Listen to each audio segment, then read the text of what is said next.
নমস্কার, আমি আশিস সেনগুপ্ত।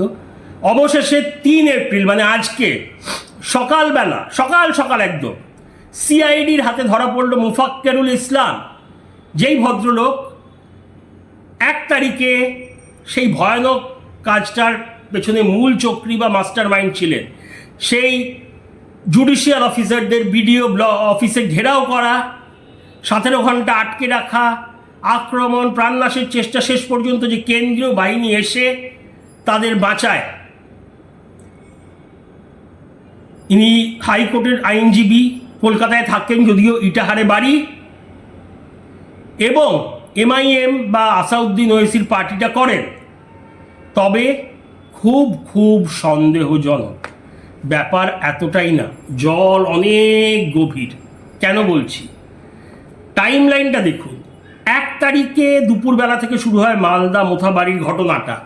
গাড়ির বনেটে উঠে উস্কানি দেওয়া, ঘেরাও, জনতার একটি পার্টিকুলার কমিউনিটির লোকজনই ছিলেন, তাদের মধ্যে উস্কানি, তাদের শুরু ঝামেলা করা, রাস্তা অবরোধ, ভাঙচুর, শেষমেশ ওখানকার বিডিও অফিস, যেখানে মহামান্য সুপ্রিম কোর্টের নির্দেশে জুডিশিয়াল অফিসাররা এই অ্যাডজুডিকেশন বা বিবেচনাধীন লিস্টের কাজ করছিলেন, ওই জায়গা ঘেরাও করে ফেলেন যা জুডিশিয়াল অফিসার এবং জাজ বিচারকদের প্রায় 17 ঘন্টা আটকে রাখেন। এবং শেষ পর্যন্ত ব্যাপার অবস্থা এত সাংঘাতিক হয়ে যায় যে রাত্রিবেলা কলকাতা হাইকোর্টের সুপ্রিম বলছি চিফ জাস্টিস বা প্রধান বিচারপতির নির্দেশে কেন্দ্রীয় বাহিনী এসে উদ্ধার করেন এবং এদের রক্ষা করেন বা প্রাণ রক্ষা করেন।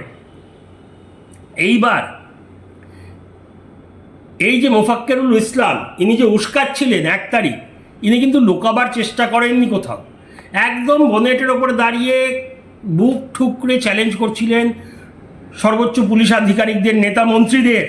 ব্যাপারটা ছিল ওই যাদের নাম ডিলিট হয়েছে সেই নিয়ে আন্দোলন, কিন্তু আন্দোলনটা হিংসার দিকে চলে গেল। আর আন্দোলন করার কি ছিল জানি না, যাদের নাম বাদ গেছে তারা আবার অ্যাপিলেটে আবেদন করতে পারেন, এটা আমাদের মহামান্য সুপ্রিম কোর্ট বলেছেন। এর সাথে কিন্তু নির্বাচন কমিশন যুক্ত না কোনোভাবেই। অনেক আগেই এই কারা থাকবে না এটা দেখার ক্ষমতা নির্বাচন কমিশনের হাত থেকে নিয়ে সুপ্রিম কোর্ট নিজের মতো করে করছেন, কাজটা করছেন সুপ্রিম কোর্টের আদেশে। আমাদের পশ্চিমবঙ্গের হাইকোর্টের প্রধান বিচারপতির দ্বারা নিযুক্ত বিচারক, অবসরপ্রাপ্ত এবং বর্তমান, এছাড়া জুডিশিয়াল অফিসাররা, শুধু আমাদের রাজ্যের না, উড়িষ্যা, ঝাড়খণ্ড থেকেও লোকানো হচ্ছে জাজদের। তারপরে এই ঘটনাটা ঘটলো, মানে পুলিশ কি করছিল এত 17 ঘন্টা কেউ জানে না। শেষে অবস্থা এমন খারাপ হয়, জাজ আদেশ দেন রাত্রিবেলা এসে উদ্ধার করা হয় এবং উদ্ধার করে সঙ্গে তাদের বলা হয় আপনারা যান।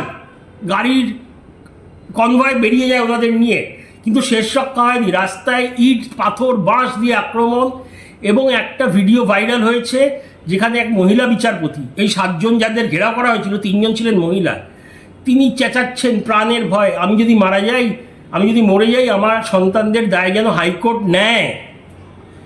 এইটা লাখ মানুষ শুনেছে। আর এই যে ভাইরাল হয়েছিল ভিডিওটা মোফাক্কেরুলের উস্কানির, এটা 1 ঘন্টার মধ্যে পুরো ফেসবুকে 20-30 লাখ মানুষ বোধহয় দেখেছে, ইনস্টাগ্রামে দেখেছে, টুইটার বা এক্স হ্যান্ডেল যাকে বলে সেখানে দেখেছে, ইউটিউবে দেখেছে।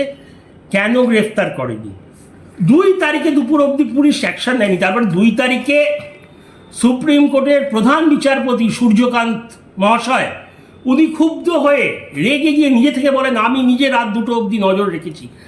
আপনারা ভাবেন আমি জানি না কি হচ্ছে রাজ্যকে? বলেন কারা এর পেছনে?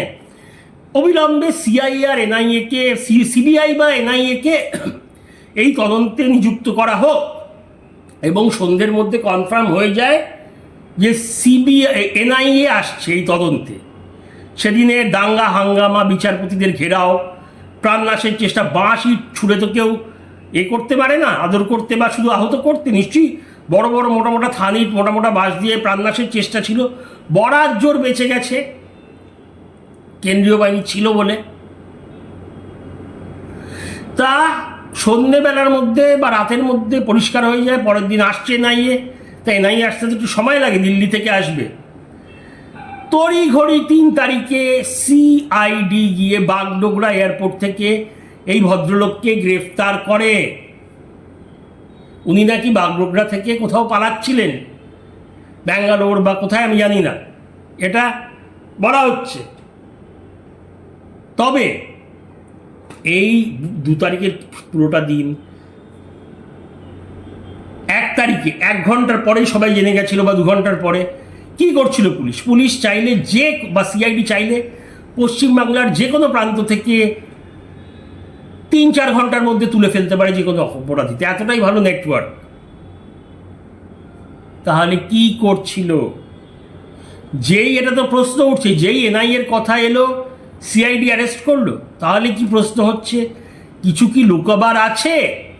এমন কিছু আছে যেটা চায় না এনআইএ বা সিবিআই জানুক? কিন্তু লাভ তো হবে না, এনআইএ তো একে নিয়ে নেবে সিআইডির কাস্টাডি থেকে এবং প্রশ্ন করবে, এবং আমরা দেখব কি কি রহস্য আছে। তবে এক সর্বোচ্চ নেত্রীর সাথে একই মঞ্চে এই মোফাক্কেরুলের ছবি দেখা যাচ্ছে। তবে এক নেতা নেত্রীর সাথে যার তার ছবি থাকতেই পারে। অনেকে বলছে এই নেত্রীর সাথে তো যে কেউ তুলতে পারেন না, এনাকে এক ডাকে শুধু বাংলায় না, ভারতে না, বিশ্বে সবাই চেনে, এটা বিরোধীরা বলছে। তবে এক এমআইএম এর নেতা কি করছিলেন তৃণমূলের মঞ্চে, 2016 সালের কথা জানি না, অনেকেই বলছে তৃণমূলের যোগ আছে, সেটা দেখার, তদন্ত বলবে। তবে শেষ করার আগে দুটো কথা বলছি। আসল মাস্টার মাইন্ড কে?